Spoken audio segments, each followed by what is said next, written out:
ప్రభువునందు ప్రియులైన శ్రోతలారా, మన ప్రభువును రక్షకుడైన యేసుక్రీస్తు నామములో నా హృదయపూర్వక వందనాలు.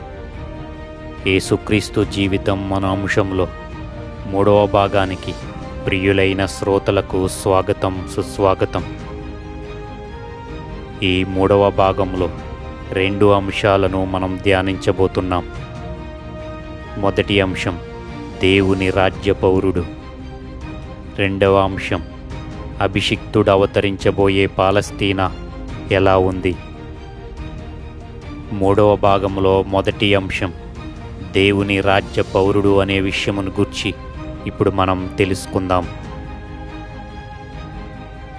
దేవుని చిత్తానికి తమను తాము లోబర్చుకున్న వారిపై దేవుని ఆత్మ సంబంధమైన ఏలుబడిని సూచించడానికి రాజ్యము అనే పదం ప్రవచన రూపంగా ఉపయోగించబడింది. అది ఏలుబడిని సూచిస్తుంది. దేవుని రాజ్య పరిధి ఎంతవరకు ఉంటుందంటే, దేవుని విధులను అనుసరించే ప్రజలు ఎంతవరకు ఉన్నారో అంతవరకు దేవుని రాజ్య పరిధి విస్తరించి ఉంటుంది. ప్రియులైన శ్రోతలారా, క్రీస్తు చిత్తానికి మనం లోబడినప్పుడు మనం క్రీస్తు శరీరమైన సంఘంలోకి తేబడతాము. సంఘమునకు శిరసయ్యున్న క్రీస్తుకు మనం లోబడి జీవిస్తూ ఉండగా మనం భూమి మీద ఉన్న దేవుని రాజ్యములో భాగమై ఉంటాము. ఒకడు క్రొత్తగా జన్మిస్తేనే గాని అతడు దేవుని రాజ్యమును చూడలేడని మీతో నిశ్చయముగా చెప్పుచున్నానని దేవుడు రాయించాడు. ఆ వాక్యానికి మనం లోబడినప్పుడు దేవుని వాక్యము ద్వారా మనం క్రొత్తగా జన్మిస్తామని అపోస్తులుడైన పేతురు చెప్పాడు. ఆత్మచే ప్రేరేపింపబడిన వాక్యము యేసుక్రీస్తునందు విశ్వాసముంచి మన పాపముల విషయమై మారుమనస్సు పొంది మన విశ్వాసాన్ని ఒప్పుకుని అప్పుడు బాప్తిస్మం పొందాలని ఆజ్ఞాపించింది. రాజు యొక్క ఆజ్ఞలను వెంబడించినప్పుడు అంధకార సంబంధమైన అధికారంలో నుండి విడిపింపబడిన వారమై తన కుమారుని యొక్క రాజ్య నివాసులుగా చేయబడతాం. అయితే ఈ ప్రక్రియను కొందరు బలవంతపు మత మార్పిడి అని అంటారు. ఇక్కడ వారికి అర్థం కావలసిన విషయం ఏమిటంటే, మార్పిడే గాని బలవంతపు మత మార్పిడి కాదు. ఉన్న స్థితి నుండి ఉన్నత స్థితి కోసం మనసు మార్పిడి. ఇందులో బలవంతం ఏమీ లేదు, అంతా స్వచ్ఛందమే. ప్రలోభపెట్టి ఆశలు చూపిస్తేనో లేదా బలవంతం చేస్తేనో ప్రజలు వారి నమ్మకాలను మార్చుకోవడానికి ఇది ఆది మానవుని యుగం కాదు, ఆధునిక యుగం. ఏది సత్యం, ఏది నిత్యం అని ప్రజలు విజ్ఞతతో, విజ్ఞానముతో, వివేకముతో ఆలోచించగలుగుతున్నారు. అయినా ఎవరిని నమ్మాలి అనేది పూర్తిగా ప్రజల వ్యక్తిగతానికి సంబంధించిన విషయం. అయినా చట్టమే అనుమతించినప్పుడు చుట్టం కానివాడు కూడా వ్యతిరేకించటం ధర్మమా? వారే ఒకసారి ఆలోచించుకోవాలి. ప్రియులైన శ్రోతలారా, యేసుక్రీస్తు జీవితాన్ని అధ్యయనం చేసే ముందు రక్షణ ద్వారా దేవుని రాజ్య పౌరుడై ఉంటే ఈ అధ్యయనం మనకు అత్యున్నత ఫలితాలిస్తుంది. అందుకే దేవుని రాజ్య పౌరుడు అనే విషయము ద్వారా ఈ వివరణ అంతా మీకు తెలియజేస్తున్నాను. 3వ భాగంలో 2వ అంశాన్ని ఇప్పుడు మనం చూద్దాం. అభిషిక్తుడు అవతరించబోయే పాలస్తీనా ఎలా ఉంది. శ్రోతలారా, యేసుక్రీస్తు ఈ భూమి మీదకు రావడానికి అతి సమీప కాలంలో ఆ ప్రాంతంలో ఉన్న రాజకీయ పరిపాలన, మత సంబంధమైన పరిస్థితులు మరియు యూదుల పరిస్థితులు, భౌగోళికమైన చరిత్రను మనం తెలుసుకునే ప్రయత్నం చేయాలి. ఎందుకంటే దేవుడు తన ఉద్దేశాలను అమలుపరచడానికి కాలాన్ని ఎలా సిద్ధపరిచాడో మనకు తెలియాలంటే ఒక్కసారి ఈ చరిత్రను తెలుసుకునే ప్రయత్నం చేయాలి. నాటి చరిత్రను మీకు క్లుప్తంగా వివరించే ప్రయత్నం చేస్తాను. కొంచెం కష్టతరమైనా గాని వినే ప్రయత్నం చేయాలని ప్రియులైన శ్రోతలను కోరుతున్నాను. నిబంధనల మధ్య నిశ్శబ్ద కాలంలో జరిగిన పరిస్థితులను గూర్చి ఇప్పుడు మనం చూద్దాం. పాత నిబంధన ముగించబడిన తర్వాత అనేక మంది యూదులు బబులోను చెర నుంచి కానాను దేశానికి తిరిగి వచ్చి పారసీకుల అధికారం క్రింద ఉన్నారు. యూదులు మెస్సియ కోసం, ఆయన మార్గాన్ని సిద్ధపరిచేవాని కోసం ఎదురు చూస్తున్నారని మలాకి వ్రాసిన ప్రవచనంలో మనం చూడగలం. మలాకీ సువార్త రచనలకు మధ్య అంటే పాత నిబంధన క్రొత్త నిబంధనకు మధ్య 400 సంవత్సరాల నిశ్శబ్ద కాలం గడిచింది. అయితే సుమారుగా ఈ సంఖ్యలో కొంత హెచ్చుతగ్గులుండొచ్చు. నిశ్శబ్దం అంటే ప్రవచన నిశ్శబ్దం. ఆ కాలంలో దేవుడు దైవ ప్రేరేపితులైన ప్రవక్తలను పంపలేదు. వారు కేవలము వ్రాయబడిన ధర్మశాస్త్రము మరియు ప్రవక్తల లేఖనముల ద్వారా ఇశ్రాయేలీలు నడిపించబడ్డారు. శ్రోతలారా, ఇక్కడ మనకు ఒక సందేహం రావచ్చు. దేవుడు మలాకీ ముగింపు తర్వాత యేసుక్రీస్తు వచ్చేంత వరకు ఎందుకు నిశ్శబ్దంగా ఉన్నాడు? ప్రజల కొరకు ప్రవచనాన్ని ఎందుకు పంపలేదు? దేవుని నిశ్శబ్దమునకు కారణం ఏమై ఉండవచ్చును అని కొందరు కొన్ని అభిప్రాయాలను వెల్లడి చేశారు. అందులో ప్రాముఖ్యంగా 2 అభిప్రాయాలను ఇప్పుడు మనం చూద్దాం. మొదటి అభిప్రాయం, మానవ చరిత్రలో అతి ప్రాముఖ్యమైన సంఘటనలను దేవుడు చూపించగోరి ఉండవచ్చును. ప్రభువైన యేసు వచ్చే సమయానికి ఎదురుచూపులు ఎక్కువ స్థాయిలో ఉన్నాయి. నిశ్శబ్దము తరువాత వచ్చే సమాధానం వినడానికి గాని చూడడానికి గాని ఎక్కువ ఆసక్తి కనబడుతుంది. గనుక నిబంధనల మధ్య 400 సంవత్సరాల నిశ్శబ్ద కాలాన్ని దేవుడు గడవనిచ్చాడని కొందరు అభిప్రాయపడ్డారు.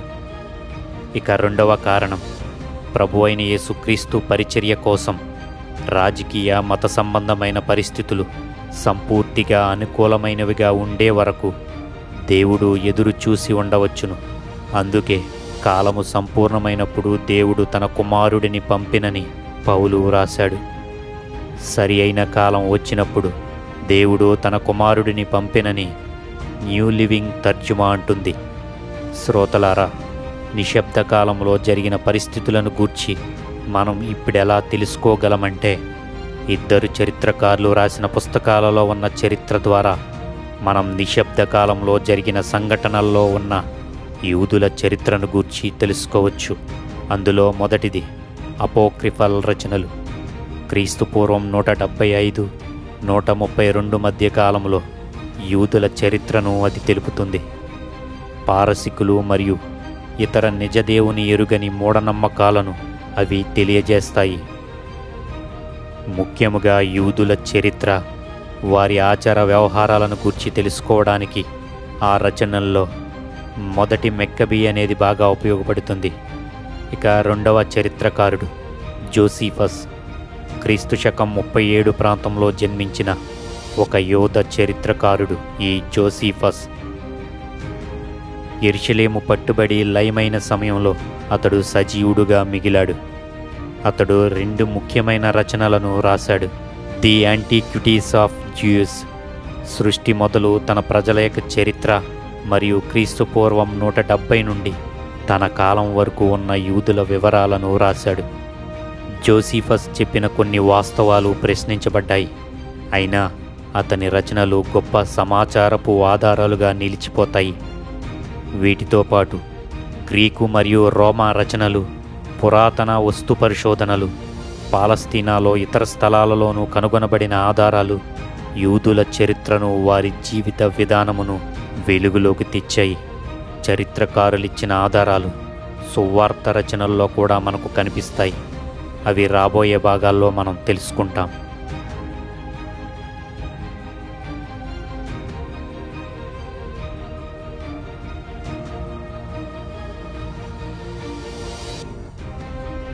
నిశ్శబ్ద కాలంలో పరిపాలించిన 4 సామ్రాజ్యాల చరిత్రను గూర్చి ఇప్పుడు మనం తెలుసుకుందాం.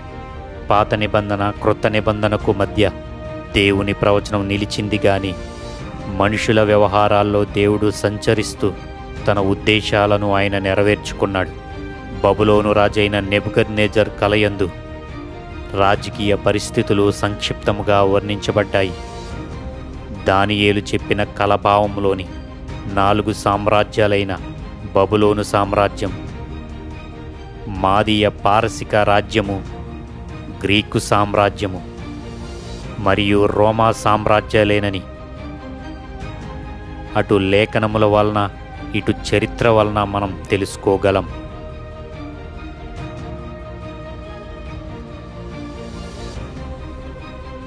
పాత నిబంధన ముగించకుండానే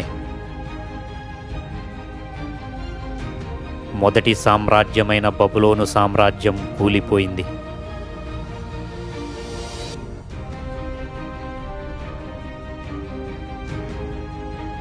మాదియా పారసికుల కాలం క్రీస్తు పూర్వం 530 నుండి 333 వరకు కొనసాగింది. పాత నిబంధన ముగించే సమయానికి పారసికులు కానానును స్వాధీనపరుచుకున్నారు. ఇది యూదుల పట్ల సహనము చూపిన కాలము. పారసిక అధిపతికి లోబడి ఉన్నంత వరకు ప్రధాన యాజకుడు యూదుల రాజ్యాన్ని ఏలటానికి అనుమతించారు. ఈ కాలంలోనే బబులోను చెర నుండి తిరిగి వచ్చే యూదులకును కానానులో నివసిస్తున్న అంటే చెరలో భాగంగా ఇతర పట్టణాల నుండి తేబడిన వారికిని మధ్య విద్వేషాలు పెరిగాయి. వారు ఎక్కువగా సమరయ అనబడే ప్రాంతంలో స్థావరాలను ఏర్పాటు చేసుకున్నారు. సమరయులు యెహోవా యందు భయభక్తులు గలవారై ఉండి వారు ఏ జనులలో నుండి చెరగా పట్టబడిరో ఆ జనుల మర్యాద చొప్పున తమ దేవతలను పూజించిరి. ప్రభువైన యేసు వచ్చే సమయానికి సమరయులు గలిలయకును యూదయకు ఉన్న కేంద్రాన్ని ఆక్రమించుకున్నారు. యూదులు సమరయులతో సాంగత్యము చేయరు. యేసుక్రీస్తుకు సంబంధించిన అనేక సంఘటనల్లో యూదులు మరియు సమరయుల మధ్య ఉన్న వైరాన్ని మనం రాబోయే భాగాల్లో తెలుసుకుంటాం. గ్రీకు సామ్రాజ్య కాలం క్రీస్తు పూర్వం 333 నుంచి 165 మధ్యకాలం వరకు సాగింది. మహా అలెగ్జాండర్ క్రీస్తు పూర్వం 333 నుంచి 223 మధ్యకాలం వరకు అలెగ్జాండర్ పరిపాలన కొనసాగింది. క్రీస్తు పూర్వం 336లో 20 ఏళ్ల వయస్సునందు మహా అలెగ్జాండర్ గ్రీకు సైన్యాధిపతిగా బాధ్యతలను చేపట్టాడు. కొద్ది సంవత్సరాల వయస్సులోనే అతడు ప్రపంచాన్ని జయించాడు. అతని విజయయాత్రల కాలంలో తూరు పట్టణాన్ని నిర్మూలము చేసి ఆ పట్టణానికి విరోధంగా దేవుడు పలికించిన ప్రవచనాన్ని నెరవేర్చాడు. అతని ప్రభావం వలన గ్రీకు నాగరికత ప్రపంచమంతా వ్యాపించింది. అలెగ్జాండ్రియా అనే ఒక పట్టణాన్ని నైలు నది మీద నిర్మించి గ్రీకు ప్రాబల్యానికి కేంద్రంగా దాన్ని చేశాడు. గ్రీకు సార్వత్రిక భాషగా మారిపోయింది. క్రొత్త నిబంధన గ్రీకులో రాయబడింది. వాక్యం అనేక మందికి చేరువవడానికి మార్గం సిద్ధపరచబడింది. క్రీస్తు పూర్వం 333 ప్రాంతంలో అలెగ్జాండర్ యెరూషలేమును స్వాధీనం చేసుకున్నాడు. ఈ విషయాన్ని చరిత్రకారుడైన జోసిఫస్ తన రచనల్లో పొందుపరిచాడు.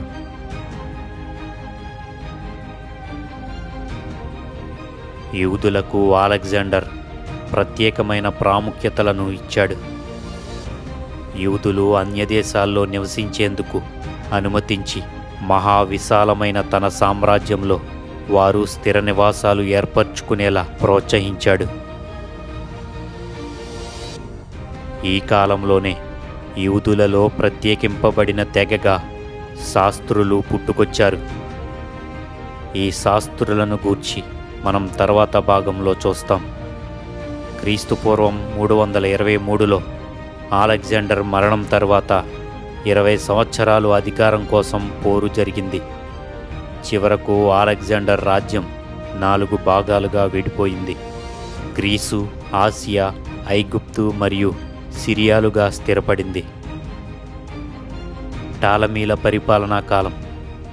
మొదటి టాలమీ యెరూషలేమును జయించాడు. అలెగ్జాండ్రియాలో అనేక మంది యూదులకు స్థిర నివాసం ఏర్పాటు చేశాడు. వారికి సంపూర్ణ పౌరసత్వం ఇచ్చి వారి పాండిత్యాన్ని ప్రోత్సహించాడు. టాలమీల ఏలుబడి కాలం ప్రాథమికంగా యూదులకు నెమ్మదిగా ఉండేది. అందులో చెప్పుకోదగిన ప్రయత్నం అలెగ్జాండ్రియాలోని గొప్ప గ్రంథాలయం కోసం రెండవ టాలమీ హెబ్రీల లేఖనాలను గ్రీకులోనికి తర్జుమా చేయనాజ్ఞాపించాడు. ఈ తర్జుమా క్రీస్తు పూర్వం 285కు ముగించబడింది. ఈ తర్జుమా 70 మంది యూదా పండితులచే చేయబడింది. అందుకే 70 అని అర్థమిచ్చే సెప్టూజెంట్ అనే పేరు వచ్చింది. ఈ కాలమంతటిలో ఐగుప్తి సిరియాలకు మధ్య యుద్ధాలు జరుగుతూనే ఉన్నాయి. చివరికి క్రీస్తుపూర్వం 198లో పాలస్తీనా సిరియా ఆధిపత్యంలోకి వచ్చింది. క్రీస్తుపూర్వం 198, 165 మధ్యకాలంలో సెల్యూకసులు పాలస్తీనాను పాలించడానికి అనుకూలంగా 5 భాగాలుగా విభజించారు. వీటి గురించి కొంచెం వివరంగా తర్వాత భాగాల్లో తెలుసుకుంటాం.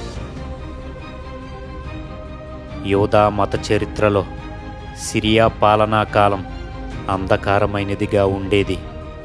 వారిలో ప్రధానమైన దుర్నీతిపరుడు 4వ అంతియకాస్. ఇతనిని యాంటియకాస్ ఎపిఫెనాస్ అని కూడా పిలుస్తారు. ప్రజా అధికారాన్ని పొందిన క్రూరమైన వారిలో ఇతను ఒకడు. క్రీస్తుపూర్వం 175, 165 మధ్యకాలంలో అతను పరిపాలించాడు. అతడు యూదులను ద్వేషించి వారిని గ్రీసు దేశస్థులుగా చేయ ప్రయత్నించాడు. యెరూషలేములో జూపిటర్కు ఆలయాన్ని నిర్మించి యూదా మతాన్ని రూపుమాపే ప్రయత్నం చేశాడు.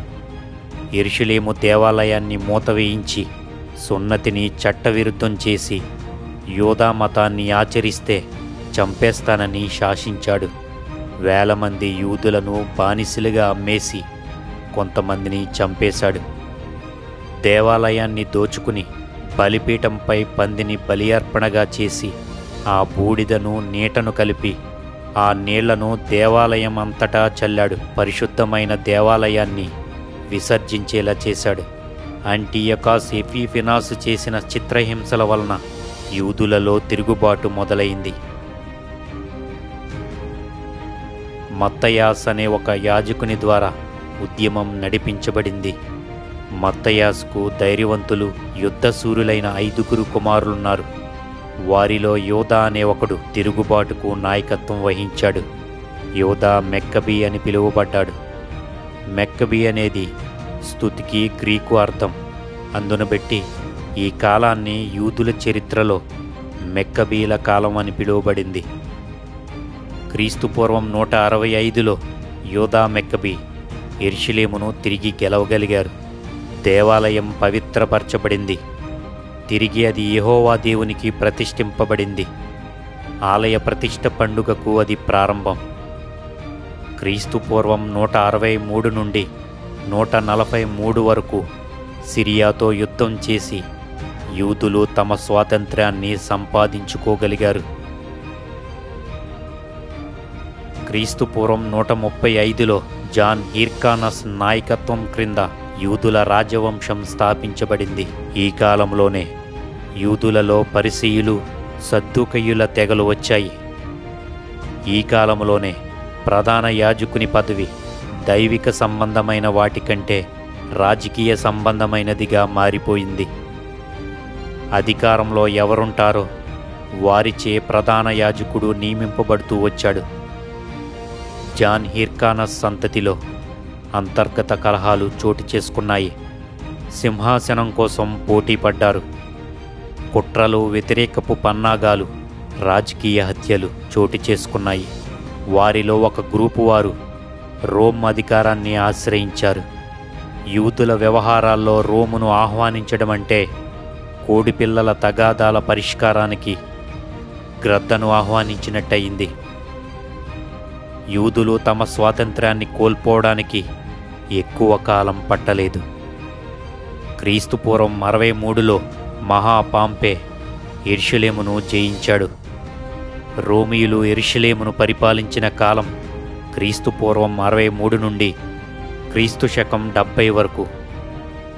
ప్రభు యొక్క భూనివాస కాలంలో ఔగుస్తు, ఆక్టేవియస్, కైసర్ క్రీస్తుపూర్వం 27 నుండి క్రీస్తు శకం 14 వరకు, తిబెరియా కైసర్ క్రీస్తు శకం 14 నుండి 37 వరకు పరిపాలించినట్లు లేఖనాల ద్వారా మరియు చరిత్ర ద్వారా మనం తెలుసుకోగలం. రోమ్కు లోబడిన వారి అధికారము క్రింద పాలస్తీనా ఉంది. తాత్కాలికంగా అంతిపా యోదయకు పరిపాలకుడుగా చేయబడ్డాడు. అతని కుమారుడైన మహాహేరోతు అతనికి వారసుడై యోదయాకు రాజుగా క్రీస్తుపూర్వం 37 నుండి 3 వరకు కొనసాగుతూ ఉండిపోయాడు. హేరోదు పరిపాలనా వివేకిగా ఉన్నాడు. అయితే అతని దుష్టత్వం అతని పరిపాలనా నైపుణ్యానికి మించినది. గ్రీకు ఆచార వ్యవహారాలను యూదులలో ప్రవేశపెట్టి వారిలో ద్వేషాన్ని రేపాడు. తిరిగి వారి అభిమానాన్ని పొందడానికి యాంటియకాస్ ఎఫిఫెనాసుచే నాశనం చేయబడిన దేవాలయాన్ని తిరిగి ప్రారంభించాడు. ప్రభు అయిన యేసు శిశువుగా ఉన్నప్పుడు చంపగోరిన రాజు ఈ హేరోదే. మహాహేరోతు చనిపోయిన తర్వాత పాలస్తీనా 4 పాలకుల చేతిలో పెట్టబడింది. హేరోదు కుమారుడైన ఆర్కెల్లాయు యోధా సమరయులపై పరిపాలకుడిగా నియమింపబడ్డాడు. క్రీస్తు శకం 6లో అతడు అధికారం నుండి తొలగింపబడ్డాడు. తర్వాత వరుసగా అధిపతులు నియమింపబడుతూ వచ్చారు. యేసుక్రీస్తు విషయంలో చేతులు కడుగుకొనిన పిలాతు 6వ అధిపతి. మహాహేరోతు యొక్క మరొక కుమారుడు హేరోదు అంతిప. ఈ హేరోదు గలిలియాకు పెరియాకు చతుర్థాధిపతిగా నియమింపబడినాడు. ఈ హేరోదు ప్రభు యొక్క పరిచర్య కాలంలో ఉన్న హేరోదులలో ఎక్కువగా తెలిసినవాడు. మహాహేరోదు యొక్క 3వ కుమారుడు పిల్పు. ఇతడు ఇతురియా త్రకోనీతి అనే ప్రాంతాలకు చతుర్థాధిపతిగా ఉన్నాడు. ఈ ప్రాంతాన్ని కొన్నిసార్లు బాషాను జిల్లాను కూడా అంటారు. 4వ ప్రాంతం అబీలేనే. ఇది లుసానియాకు ఇవ్వబడింది. ఇతడు హేరోదీయుడు కాడు. అబీలేనే అనేది మహాహేరోదు ఏలుబడి చేసిన ప్రాంతంలోని భాగం కాదు. ప్రభువునందు ప్రియులైన శ్రోతలారా, రోమీయులు యూదులకు అనేక రాయితీలిచ్చారు. యూదులు సైనిక బాధ్యతల నుండి తొలగింపబడ్డారు. సబ్బాతు దినమున అంటే విశ్రాంతి దినమున వారు న్యాయసభలకు హాజరు కానవసరం లేదు. ఏ బొమ్మ లేకుండా కేవలము రాగి నాణెములను ముద్రించుకునే అవకాశం వారికి ఇయ్యబడింది. రోమా సైనికులు యూదుల దేశంలో బొమ్మగల జెండాను పట్టుకుని వెళ్లకుండా ఆంక్షలు విధించారు. రోమీయులు సార్వత్రిక భాష గ్రీకును ప్రోత్సహించడం, సామ్రాజ్యవ్యాప్తంగా రాకపోకలు, సౌకర్యాలతో కూడిన రోడ్ల రవాణా లాంటివి నిర్మించడం జరిగింది. ప్రభువునందు ప్రియులైన శ్రోతలారా, రోమీయుల కాలం వరకు సాగిన యూదుల చరిత్రలో ప్రభువు కొరకు మార్గం ఎలా సిద్ధపరచబడింది అనేది తెలియజేసేందుకే ఇంత చరిత్రను తెలుసుకునే ప్రయత్నం చేశాము.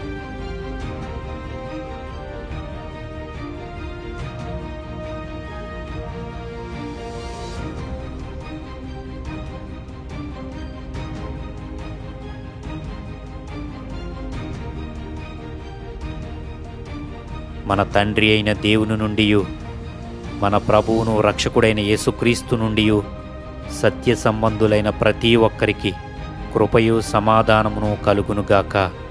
Amen. Please like, share, subscribe.